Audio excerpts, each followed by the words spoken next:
Hello. A Pittsburgh author has been inspiring young people for more than 2 decades and helping them be comfortable in their own skin.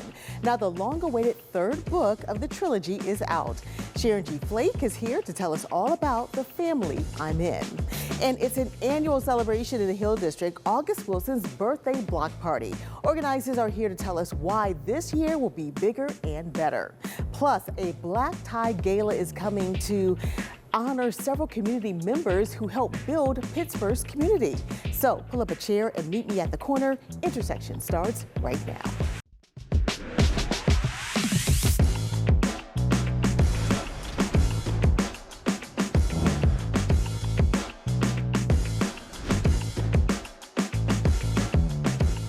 Hello, I'm Lisa Smith, the Director of Community Impact at KDKA Plus and the host of Intersections. For more than 25 years, the book The Skin I'm In has opened the eyes of young people to raise their self-esteem and let them see themselves with their own eyes. That book led to another book, The Life I'm In, and now the third and final book in the trilogy is out. It's called The Family I'm In. Pittsburgh-based award-winning author Sharon G Flake is with us today, and she's going to share more. Thanks so much for being with us. Always good to be here, Lisa. Thank you. Yeah. So you've written a third book. Was there a thought process that went into saying, let's do this one more time? Well, you know what? People have been, again, asking me for years to write a sequel to The Skin I'm In, which was The Life I'm In. And I finally decided, you know, after waiting like 20 years to do that, that I would do one about the boys. Yeah. You know, there's a lot of stuff in the news about young men, some committing suicide, some being isolated, feeling as if, you know, they're not communicating the way they were. And I decided I'm going to make this about the boys from the very first book. Yeah. Well, you've already heard some really good literary reviews. I'm going to read a little bit. Forbes magazine called it one of the 40 most anticipated young adult books of the year, coming in at number 3. And then Kirkus Review called it a thought-provoking portrayal of growing up and defining yourself as a young man. When you hear those kinds of comments about this book, was that the goal? No, that's never the goal. You know, the goal to me is to entertain young people, to get them excited about books and stories, and especially for African American youth, to let them know, feel seen and heard, and remind them they could tell their own stories and be the center of their own stories. Yeah. Okay, so tell us about The Family I'm In and who's in it and how it relates back to The Skin I'm In. Yeah. Oh my God. Okay, for years people have been asking about John. They wanted to know, did he like the protagonist in the first book, who was Malika? So they'll have to read the book to find out that part. But it really is about 2 boys, their fathers, and one long hot summer. John is a nerd. He loves archery, and he's desperate to get a girlfriend for the very first time at 16 and a half and to be kissed. His father wants a few things too. He sort of wants a son that he could brag about more, who could fight, and who could you know, shoot hoops really well, and that's not what he has. Now, John's father is amazing in his own way. He's a community hero, right? And then there's Caleb. Caleb's father is great too. Caleb's father is ill, and he decides to take on 2 jobs to step into his father's shoes. And so some of them start to crack a little and break under the weight. So I wanted to look at men who sometimes, a lot of times, feel like they have to hold up the sky, but they can't complain, you know, about how hard it can be, how strenuous it is. Yeah. And so it's about the relationships between the men and the boys. And it's also about expectations that fathers have for sons and communities and society has for boys and men. Yeah, yeah. The piece about the sons and the fathers, are there, well, I guess some people say they don't see that kind of representation a lot. Why did you want to make sure that that was part of this? You know what, because sometimes I forget, I think we forget how many amazing men and boys we have in our communities. My father's 98 and he's still my hero. I have 3 brothers. I grew up on a block full of men. So I got to hear those voices all of my life and see support, not perfection. Yeah. None of my characters are ever perfect, but these are really solid men who are working their way through some things with their own sons. What John doesn't get from his own father, he gets from Caleb's father, who he can go to and be vulnerable and talk about liking a girl. Never being kissed at 16 is a conversation you can't always have with everyone. And how him and his father are like at edge with each other. And then Caleb can go to John's father. Sometimes you need some physical, tangible things from people. He can get a job from him. At one point, his father is ill in the beginning, and Caleb's father gets a ramp. John's father gets a ramp built at his house. So he's the kind of guy you can go through for a job. He has his own business. You can go through for money. And so I wanted to show the strength as well as the vulnerability, and give men and boys the opportunity and a space to just sort of be themselves. I'm hoping that fathers and sons and men who work with young boys will read the books together and have whatever conversations they want that come out of that. Yeah, sounds like there's a community there as well. Would you say? I would say that every book I write has as its foundation family, friends, choices that young people have to face and make. And community. That's the plate I set for every book. And then, then I build on characters and voice and all that other stuff. Yeah. You mentioned nerdy. Yes. Sometimes we don't see Black young men as nerdy. Is that what, because you were telling me you were hearing some people say, wow, you really kind of put that into the book. Yeah, some people were like, I'm really glad that we have a Black nerdy boy. I can't say that there aren't other Black nerdy boys in literature, because there's a lot of books out there, but most of my stories happen in the inner city because I love it, because I'm from there, I'm an inner city girl. And so I use that again as a template to tell a multitude of stories. I assume that everybody, is there living all different kinds of experiences. And so there Caleb is, and there John is, being nerdy boys running around with archery sets, talking about Star Wars and all kinds of things. And so there are going to be young men that will relate to them because of that, but there'll be young men that will relate to them because of other things that happen with them in the story as well. I'm really excited to hear what they have to say. Yeah, yeah. We saw some pictures of you interacting with, people who were, at your book signings and your talks and things like that. And you have written, or rather you have sold over 1.8 million copies of all the various books. Right. What is that like when you run into people unexpectedly and they're telling you about how your book impacted them? Not too long ago, I was at McDonald's in Fox Chapel, and I gave my card to the girl that was taking the payment, and she said, did you write that book? I'm like, yeah, I wrote that book. So it feels really, really good, but also what feels really, really good is having young Black children say, this is my story, and this is me.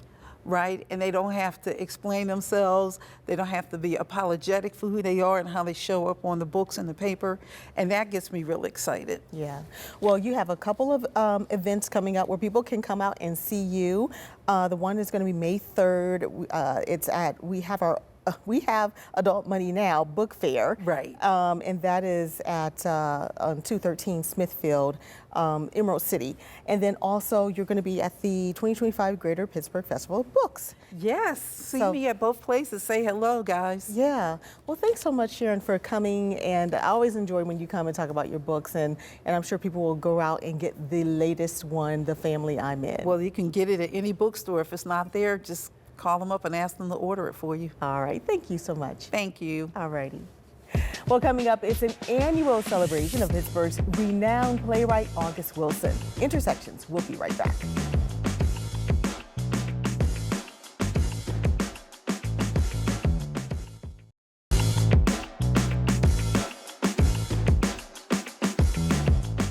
Get ready for one of the biggest annual parties in the Hill District. It's the August Wilson Birthday Celebration Block Party. Of course, it's in honor of the late August Wilson, who this year would have turned 80 years old on April 27th.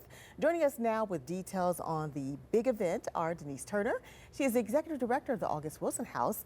We also have Jason Jones, the Vice President of Community Development at Dollar Bank and a sponsor for this year's event. So glad to have you both here. Thank you, Lisa. Yeah. Glad to be here. Absolutely. So Denise, tell us a little bit about, this party has been going on for like 9 years now.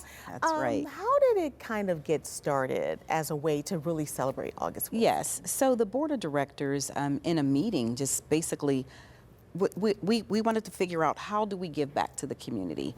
And block parties are such a large scale event, and it was not large scale initially. We only had about 10 vendors or so, just a few tables.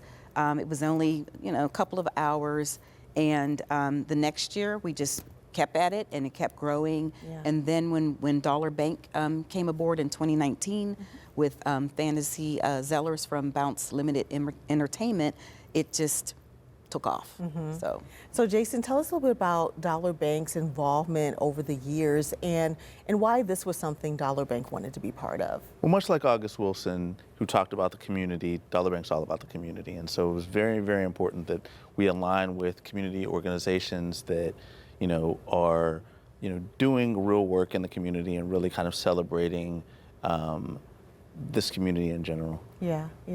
So I know that this year is more, it's bigger, it's better.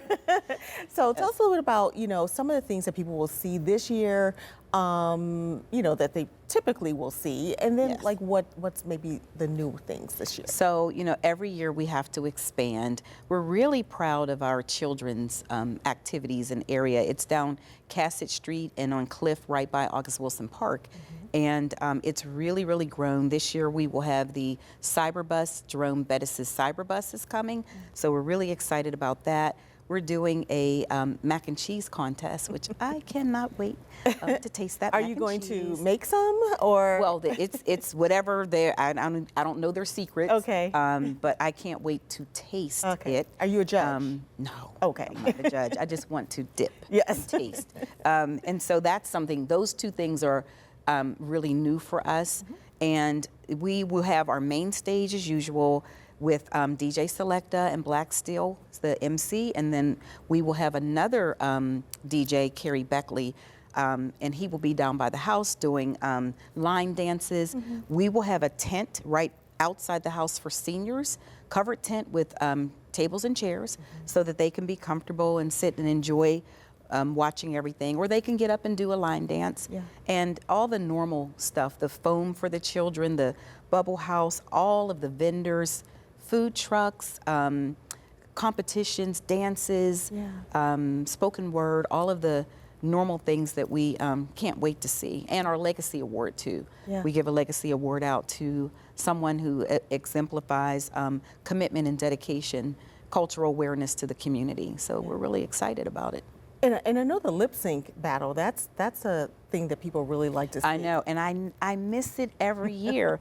I haven't seen, Kiki from Wemo had held the title for about 4 years, and then last year someone else took the title from her. But I never get to see it because I'm running around all of the time. But what I would just say is the day is full of food, family, fun, and fellowship. That is what that day represents for us. And then Jason, I know Dollar Bank has a booth as well, and tell us a little bit about some of the things that people will be able to get from you guys when they do come. Absolutely. So the other piece I would add is education, right? So we're going to talk about home ownership and opportunities that we have at Dollar Bank for folks to get into their first home or be educated on different products that they need. Given the climate that's going on, it's just very important to understand what you have, what you need to know in order to be successful financially. Yeah. I know also, Denise, there's like some 3-on-3 basketball and things like that. Yes, 3-on-3 basketball through Ozanam. Really excited about that because the children's area with the foam and face painting and things like that are really directed towards younger children, but the basketball, it just allows older children to be able to participate and do something fun as well. So we're really excited that they are still in partnership with us. And then if people have not yet gone into the August Wilson House, they can go in. Absolutely. Correct? Tours. We will have tours every 20 minutes in the house. Come down to the actual August Wilson House building and you can sign up for a tour. We will have tours being conducted from 11 to 6 the entire time. Yeah, Yeah. yeah. So we want to show people again the information about where it's going to be. This is the flyer that you guys have. It is Saturday, April 26th, which is one day actually before his actual birthday. That's right. Last year it was on his birthday. Yeah. So we're really excited then. And it's from 11 until 6, is that Yes, right? yes. Okay, and pretty much if you go to Bedford Avenue, make your way there, there's going to be a lot of streets blocked off, but if you Yes. get over there, you can manage your way, walk your way through, That's right. through the area. That's right. Yeah. All right, well, thank you so much for being here, both of you. Of course, I know it's going to be a lot of fun, a lot of people. What, you guys get several thousand people who come to this every year? Yes, so around 7,500 or so, hoping to break that mold, but definitely when we think about where we started, 10 vendors to 220 vendors this year, it's just a blessing. And again, it's just a community celebration in honor of Mr. Wilson's birthday. We hope to do something special because it's his 80th. Yeah, yeah. Yeah. Well, thanks again for being with us, and I'm sure a lot of people are going to be joining you this Saturday. Yes, we want to see everyone there. All right, thanks again. Well, coming up, a Black Tie Gala celebrates local community leaders, and it's a kickoff to Juneteenth. Intersections, we'll be right back.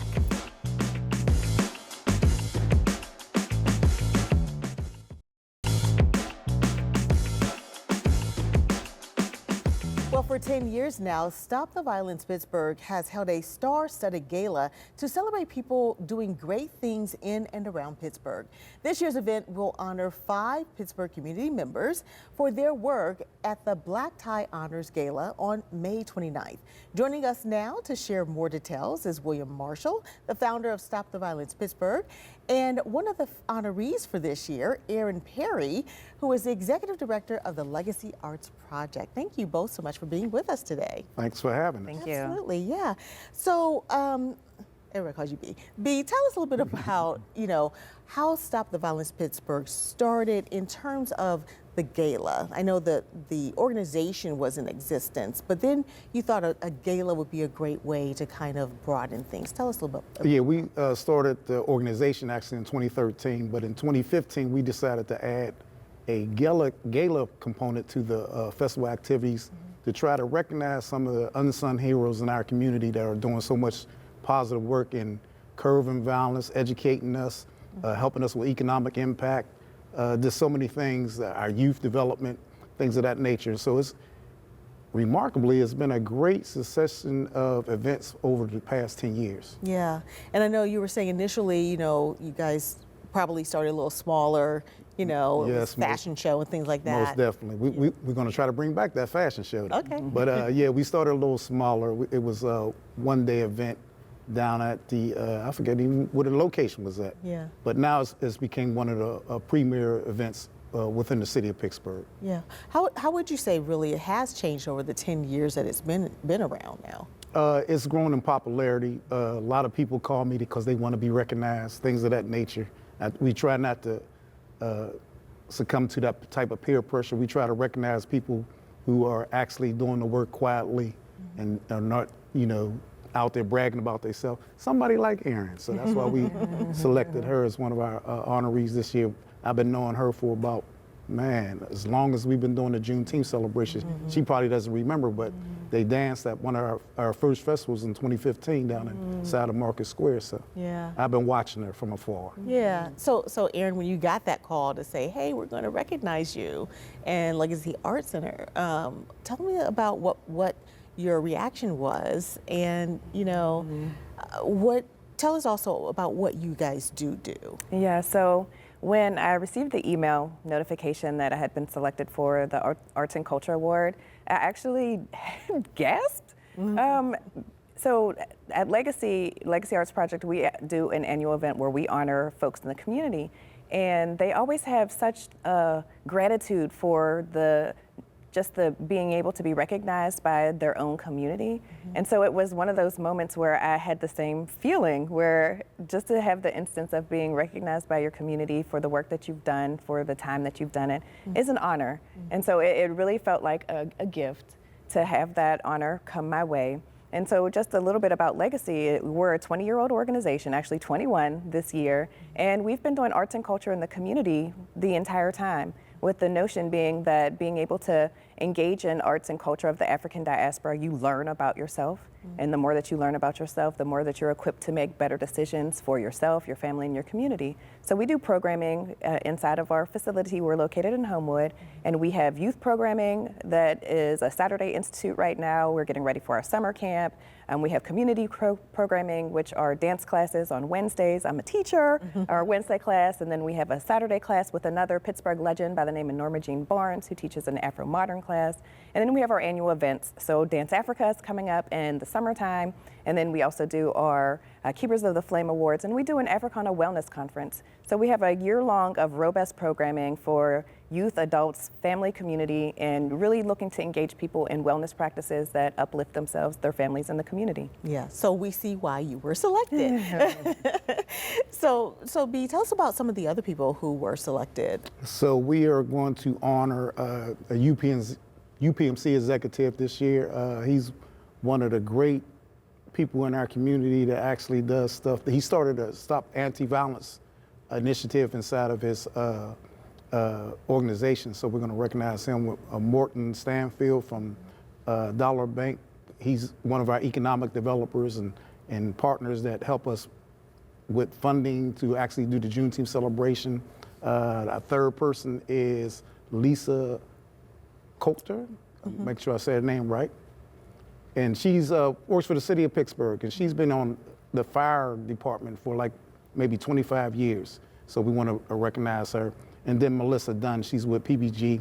She's our youth advocate, and she does a lot in the community and supports our youth activities. All right, and we're showing the flyer right now so that people great. can see it and see where it is and when it is on May 29th. May 29th. And I think it's sold out. So let me say his name, Dr. Teller. Sorry about that. Okay. Yeah, we want him for UPMC. Yes, yes. So, but obviously it's something that people look forward to, and hopefully, you know, it'll be back next year. I'm sure it will be. And we really appreciate you both coming and sharing. And it's a kickoff to Juneteenth, so kind of get ready, right? Yes, it's time to get ready. All right. Thank you so much. Thank you both. We Thank you. appreciate it. All right. And I'll have my last word when we come back.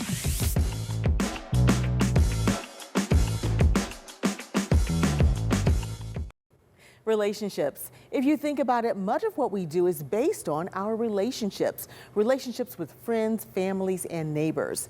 A great relationship can nourish you, strengthen you, and connect you to what you need. A bad relationship can drain you, deplete you, even restrict you. At the same time, not all relationships are perfect. They're personal, emotional, and many times complicated. But at the end of the day, relationships are just as much about what you get from them as it is what you put into them. Thanks for watching. We'll see you next time on Intersections.